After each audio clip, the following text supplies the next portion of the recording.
Today, I have a new episode of Do You Know This Move? And this is a pretty exciting one, especially for Q players, because this actually comes up a lot in Q games, or at least the start to this position, what could be in a Do You Know This Move position. So follow along. This might benefit way more of you than you might think. All right, so we're going to talk about a 4-4 opening with a low approach, and black jumps high. And already, this move isn't played as often by Dom players and professionals as Q players, just statistically speaking. And that's why I'm saying this move is very relevant to Q players. And a little bit of background, right? Most of you probably have learned this Joseki at some point in your Go playing careers, and that's great. This is classic. I'm also betting that a number of you have also come to no longer play it with the advent of robots and have learned to squeeze a little bit more blood from that stone with this type of Joseki, where there's a lot less bubbly space in between the two groups. It's a little bit more efficient for white because black doesn't have the opportunity to Tanuki, where in the other variation, black is afforded a little bit more leeway to do that. So those are both great. Like, why would you ever want to change? Like, why? Those are the only two Joseki you need to know, right, in this position. Well, there's a problem for white in that both of them end in gote. If we follow them through, you can actually see both move 6 here. No, you can't see that. That's not on the screen. Never mind. This one and this one both have the last move played by white. And that's a problem. Because what happens if white is trying to build a really large moyo, or there's another fight going on, and once white wants to Tanuki to establish the direction of this corner first, and then go back and tend something in that fight and direct the direction of the game from that point. Well, then those other Josekis aren't going to help.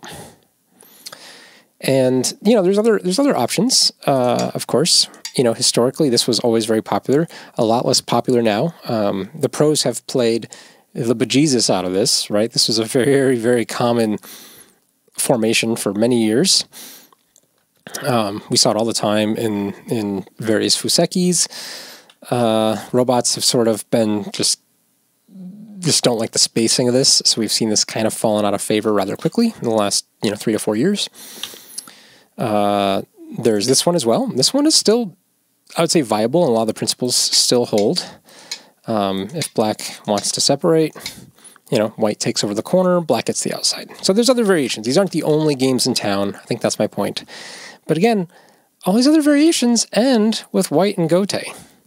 And so how does white make some sort of group here while still maintaining Sente can work on a larger framework? How can white take Sente to unite this group to a larger framework?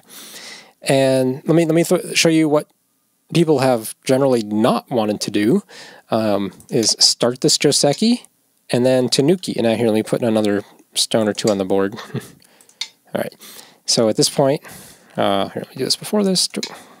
Okay, so let's say white plays here, and black plays there, and white's like, aha, now I'm going to build something large at the top, like this. Well, this seems like really bad timing. And this exchange is a really bad exchange. Because before, if we don't make this exchange, and black comes after you, let me remove these stones. Oops. Well, that's the stone I want to play anyway.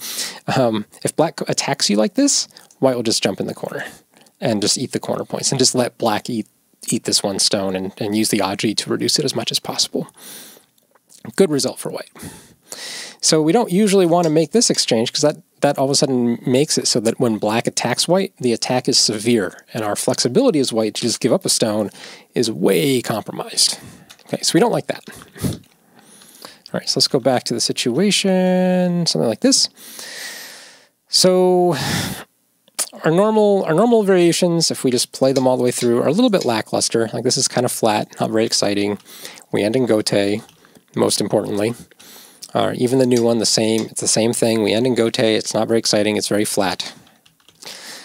I want to be a modern Go player. I want to be like the robots, and I want to play fast, and I want to think big, and I want to attack everything and invade everywhere.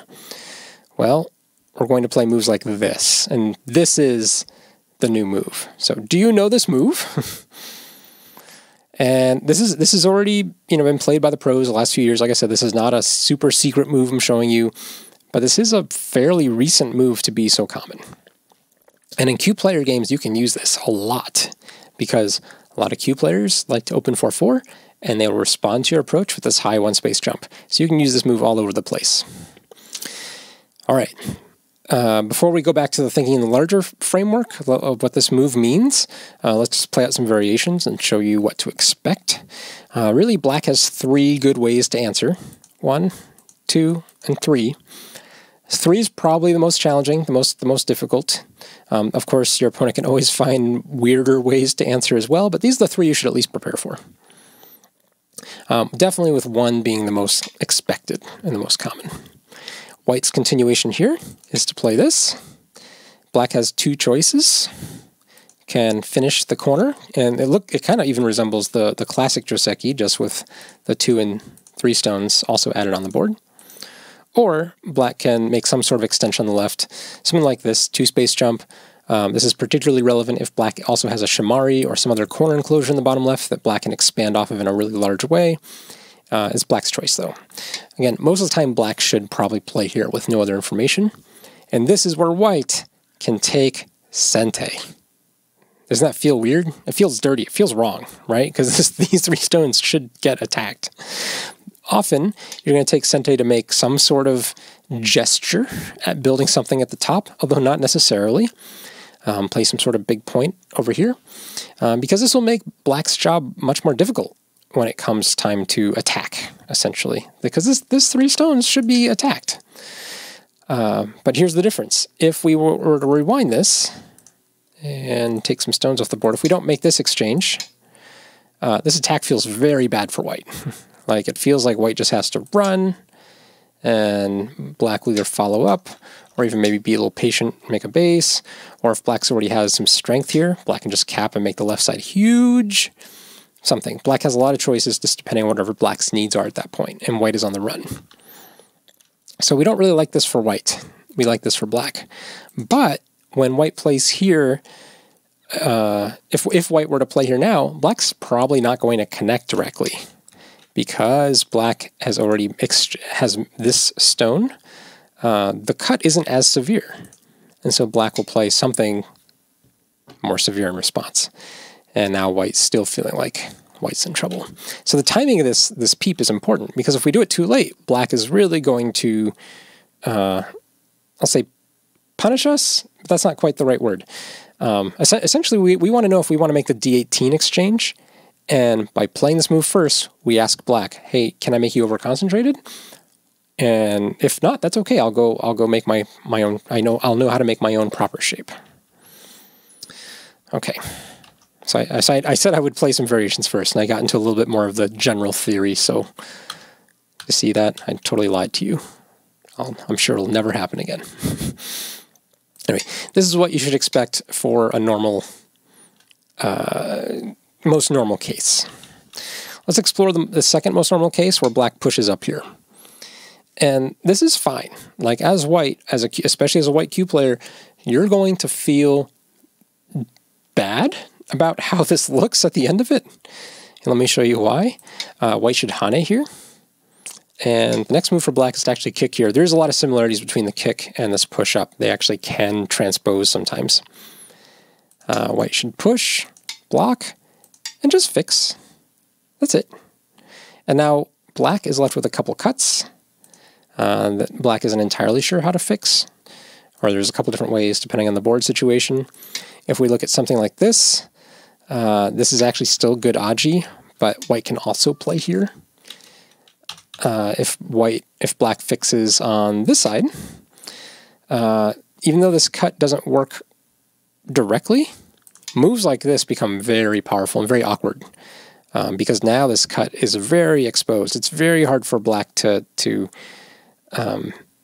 defend in a I don't know, a less than passive way, or a more than passive way. I guess that's what I'm trying to say. And look at this wall for white. You might feel bad. Again, like I said, Q players might feel bad when they look at this, because look at all these points for black. We got 12 plus at least another 6 or so. Black is coming up on a 20-point corner. But man, look at this wall. this wall, even though black can take a peep, it's totally negated by the fact that white still has Sente to actually play off the wall. So even if black takes this peep, you should feel great about that wall. I know you just spotted black 18 points. But man, that wall projecting so much power throughout the center and top of the board. So this is not bad at all. By essentially pushing in once, we got black to have to defend twice. Like playing this with one stone made black defend 2 different points. Isn't that neat? So that's efficiency. So again, Q players who don't know how to use thickness very well, who learn not to love their walls like they should. Yeah, I know it might feel awkward just having a giant wall in the middle of the board, but trust me, it's a good thing. All right, the last variation for black to try is this one.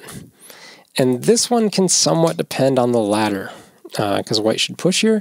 And let's just say under most normal circumstances, white can just pull back and it completely transposes to where we just were at. Okay, so that's the good news. However, it can go a little bit differently. Oh, wait, sorry. No, I skipped a move. Here. Big difference. Okay. There's a ladder here. Ignore the last 30 seconds of everything I said. There is a cut, and this stone is weak, and like, what do you do? Well, oh man. If white has the ladder, this move feels very strong. If white doesn't have any ladders or any help, white can actually still play here.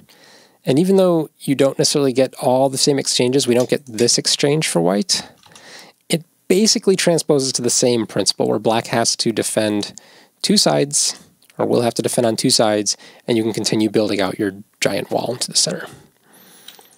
What happens if black only defends 1 side? Well, there's a lot of moves to annoy black over here. Moves like this are actually more potent than it might seem. Let's see, what else we got? Even just this, right? Just threatening to surround and building the center very quickly, also totally fine. Cutting directly is also playable, but it's let's say it's not that playable. It's kind of playable. It's good for Aji. Like if you need to build this wall very quickly and forcefully, like you want to push it out to there and threaten again another Atari, you can still take Sente and make a sacrifice. But giving up that 5th line territory might be kind of painful, so you might not want to do that. Going back to here, white could just play here. And even if white doesn't have the ladder, this is still okay. Like white can still actually fight here. And there's even some Aji this side if you want to change directions again. So anyway, all of these moves, or really 2 and 3 I should say, generally you should expect white to get some sort of central and top influence, and black just to be busy with having to defend the territory. And all those cases, white has and comes away with a move to play Sente, or at least play a balancing move at top to make the wall useful. And that's what's cool about it. Now, when do we not want to play this way? Well, when we just need a strong group and our wall is useless. Any sort of central influence would already be negated by something. We don't want to do this. You should probably just stick to a normal Joseki, or even just take the corner. Sometimes in those cases where black is already strong or has living groups all over here, it's not that important to actually live right there. Maybe the corner is worth more. So you can always consider that. In handicap games, you see this move sometimes. That's not a normal move though in Go. But certainly this, or this, or this. These are really 3 good options for you now, and these are all very playable, very possible. And man, which one you choose entirely depends on the state of the entire board. And that's what makes Go fun, interesting, and hard. So, did you guys know this move? Like, again, I assume most of you have known that one for a while and maybe still play it. And you've probably seen these 2. But did you know this one? Yeah, pretty cool. Good way for white to keep Sente, as Modern Go always seeks to play faster and faster and more efficiently. Man, this new move totally exhibits that characteristic. So, thanks for watching. Again, I hope you guys have been enjoying this series. I'm going to keep them going. I think the feedback's been good so far. So we'll see how many do you know this moves I can come up with. All right, thanks guys.